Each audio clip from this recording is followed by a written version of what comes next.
Bonsoir, Philippe Jean-Louis, professionnel de l'immobilier à Paris, dans le 16e arrondissement de Paris. Cette vidéo aura pour thème « Comment vendre son appartement au plus vite dans le 16e arrondissement de Paris ». Mon premier conseil est relativement évident, ranger et nettoyer l'appartement avant les premières visites.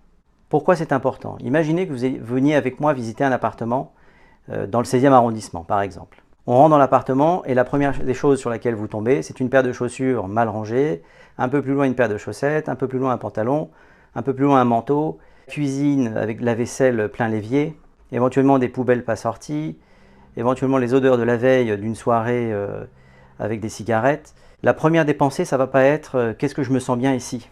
La première des pensées, c'est je me vois pas tellement habiter ici. Donc voilà.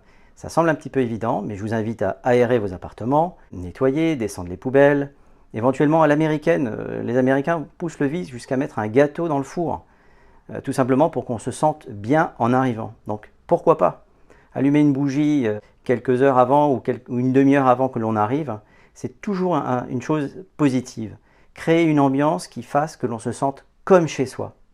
Pas trop marqué, n'oubliez pas le conseil déjà donné, de dépersonnaliser votre appartement, mais ranger et nettoyer, c'est la moindre des choses et c'est une marque de respect pour quelqu'un qui va visiter votre appartement et vous faire une offre vraisemblablement. Je ne fais des visites et un professionnel de l'immobilier ne fait des visites qu'avec des personnes qui sont susceptibles de vous faire une offre. D'où mon deuxième conseil.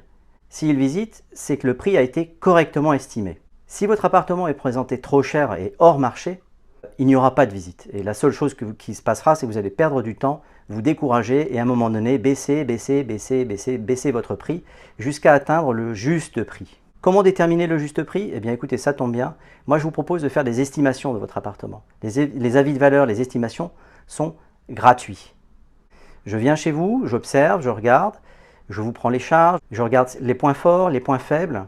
Je connais le marché puisque ça va faire plus de 23 ans maintenant que je suis dans le 16e arrondissement. Je sais ce que recherchent les gens, je sais ce qu'ils n'aiment pas. Je peux vous donner des conseils comment améliorer avant les premières visites. Ça, c'était le premier conseil. Et après, je vais faire ce que l'on appelle un avis de valeur. Et pour cela, j'utilise un outil qui s'appelle l'analyse comparative du marché. C'est très simple. Je vais regarder ce qui ne s'est pas vendu, ce qui est en concurrence actuellement et ce qui s'est vendu récemment. Alors, ce n'est pas un algorithme mathématique, ce serait trop simple. Il y a plein de critères qui rentrent en jeu et ça, c'est le professionnel, le vrai professionnel qui sait le faire, qui ne va pas utiliser qu'un algorithme trouvé sur Internet. Non, ça c'est pratique, c'est une tendance, mais ce n'est pas ce qui va vous donner le juste prix de votre appartement. Quel est le danger de surestimer un bien? Le professionnel qui va le faire, lui, il a une idée en tête, c'est de vous arracher un mandat. Ce n'est pas tellement de le vendre, c'est d'arracher le mandat. Et au bout d'un moment, à force de visites, de vraies ou de fausses, puisqu'on voit tout dans mon métier, d'où une excellente réputation, ce sera peut-être l'objet d'une autre vidéo de la réputation ou la mauvaise réputation des agents immobiliers ou des professionnels de l'immobilier. À force d'usure, le professionnel de l'immobilier va vous faire baisser le prix et finalement, au bout de quelques semaines, quelques mois, voire plus, que votre appartement soit finalement au prix du marché.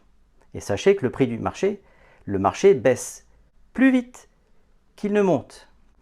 Donc mon conseil, ne tombez pas dans le chant des sirènes de certains professionnels de l'immobilier qui, pour vous arracher un mandat, vont vous promettre monts et merveilles et derrière, ils vont travailler sur la sape pour vous saper le moral et faire en sorte que vous acceptiez de baisser le prix. Au final, il aura surestimé votre bien de 20, 30, voire 40%, c'est ce que je vois de temps en temps, de professionnels qui ont pignon sur rue. Certains propriétaires tombent dans le panneau. Et ce qui se passe, c'est que leur appartement, au bout de 6 mois, pratiquement 1 an, n'est toujours pas vendu. Et ils sont prêts à baisser le prix. Donc ne tombez pas encore une fois dans ce que j'appelle la politique du chant des sirènes. Mon troisième conseil, un vrai professionnel de l'immobilier va mettre en place une stratégie de vente autour de votre appartement. Nous, chez IAD, c'est très simple. On va utiliser l'intégralité des sites à la disposition des annonces immobilières pour diffuser au maximum le bien.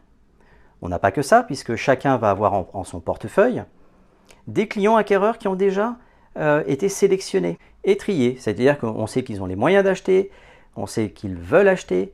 Vouloir, c'est une chose, pouvoir, c'en est une autre. Donc non seulement nos clients veulent acheter, mais ils peuvent acheter. Et ça, c'est une chose, ça, c'est une vraie plus-value. Donc je récapitule mes 3 conseils.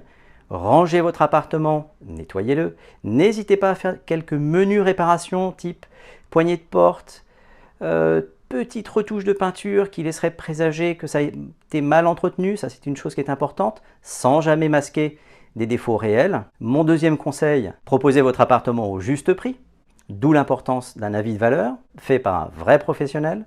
Comment trouver un vrai professionnel pour faire un avis de valeur? Très simple, le bouche à oreille, ça marche. Et vous avez aussi les avis laissés par les clients précédents qui ont fait confiance, à tort ou à raison, aux professionnels qui vous proposent ces services. Par exemple, moi j'ai des avis d'anciens clients que je vous invite à consulter et vous verrez si vous prenez le risque ou pas de me faire confiance. Je vous invite à me tester. Et le dernier conseil de cette vidéo, évidemment, la stratégie de commercialisation.